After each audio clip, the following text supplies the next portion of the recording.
ഈ മനുഷ്യൻ ക്രീസിലുള്ള അത്രയും കാലം ഇന്ത്യക്ക് സൂപ്പർ ഓവറിൽ ഭയപ്പെടേണ്ട കാര്യമില്ല.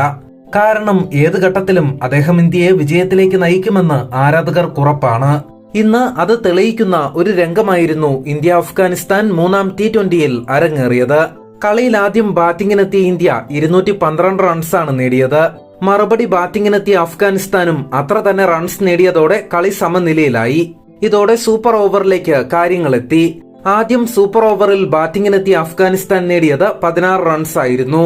സൂപ്പർ ഓവറിൽ ബാറ്റിംഗിനെത്തിയ ഇന്ത്യക്കും 16 റൺസ് തന്നെയാണ് നേടാനായത്. അതോടെ വീണ്ടും ഒരു സൂപ്പർ ഓവർ നടത്തേണ്ടി വന്നു. ഇത്തവണ ആദ്യം ബാറ്റിംഗിനെത്തിയത് ഇന്ത്യയാണ്. 11 റൺസ് മാത്രമേ ഇന്ത്യക്ക് നേടാനായുള്ളൂ. 4-ാമത്തെ പന്തിൽ റിങ്കു സിംഗും 5-ാമത്തെ പന്തിൽ രോഹിത് ശർമ്മ റണ്ണൌട്ടുമായതോടെ സൂപ്പർ ഓവറിൽ ഇന്ത്യയുടെ ബാറ്റിംഗ് അവസാനിച്ചു. 12 റൺസ് മാത്രമായിരുന്നു അഫ്ഗാനിസ്ഥാന്റെ വിജയലക്ഷ്യം. ഇതോടെ അഫ്ഗാനിസ്ഥാൻ വിജയത്തിലേക്ക് എത്തുമെന്ന് ഏവരും കരുതി. എന്നാൽ ഇന്ത്യക്ക് വേണ്ടി പന്തെടുത്ത രവി ബിഷ്ണോയ് 1-ാമത്തെ പന്തിലും 3-ാമത്തെ പന്തിലും വിക്കറ്റ് നേടിക്കൊണ്ട് ഇന്ത്യയെ 10 റൺസിന്റെ ത്രില്ലിംഗ് വിജയത്തിലേക്ക് നയിച്ചു. സൂപ്പർ ഓവറിൽ ഇന്ത്യൻ ബാറ്റിംഗിന്റെ രക്ഷകനായി മാറിയത് രോഹിത് ശർമ്മ തന്നെയാണെന്ന് ഉറപ്പിച്ച് പറയാം. ആദ്യ ഇന്നിംഗ്സിൽ താരം നേടിയത് 121 റൺസാണ്. ആദ്യ സൂപ്പർ ഓവറിൽ 4 പന്തിൽ 13 റൺസ്. രണ്ടാമത്തെ സൂപ്പർ ഓവറിൽ 3 പന്തിൽ 11 റൺസ്.